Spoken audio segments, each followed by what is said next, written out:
వారికి రామాచార్య గారి రూపంలో ఒక మంచి గురువు దొరకడం తెలుగు రాష్ట్రాల్లో పలువురు ప్రతిభావంతులు వాళ్ళందరి యొక్క అదృష్టంలాగా నేను భావిస్తున్నాను.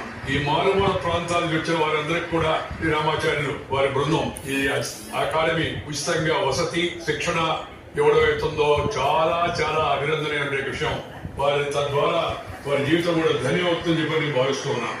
సంగీతం అవుతుందో ఇది మనిషిలో ఒక రకమైన ఆలోచన శక్తిని కలిగిస్తుంది, మంచి అలవాట్లు నేర్పిస్తుంది, సాత్విక భావాన్ని కలిగిస్తుంది. అందువల్ల సంగీతాన్ని ప్రోత్సహించాల్సిన అవసరం ఎంతో కూడా ఉందని మనం చేస్తున్నాం. ఈ భారతదేశం అచిర కాలంలోనే శక్తివంతమైన దేశంగా తయారుగాబోతుంది, సుసంపన్నమైన దేశంగా తయారుగాబోతుంది.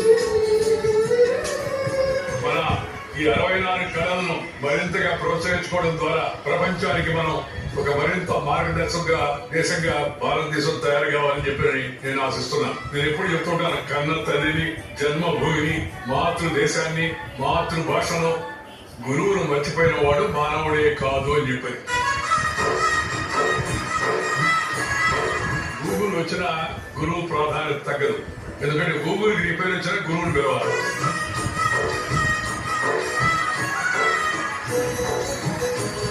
అందుకని ఈ సాంకేతిక శాస్త్రీయ పరిజ్ఞానం, ఆధునిక విజ్ఞానం ఎంత పెరిగినప్పటికీ కూడా గురువుల యొక్క అవసరం ఎంతో కూడా ఉంది.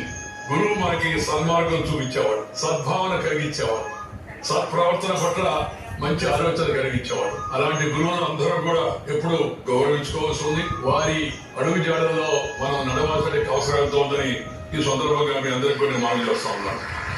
మరొకసారి ధన్యవాదాలు తెలియజేస్తున్నాను.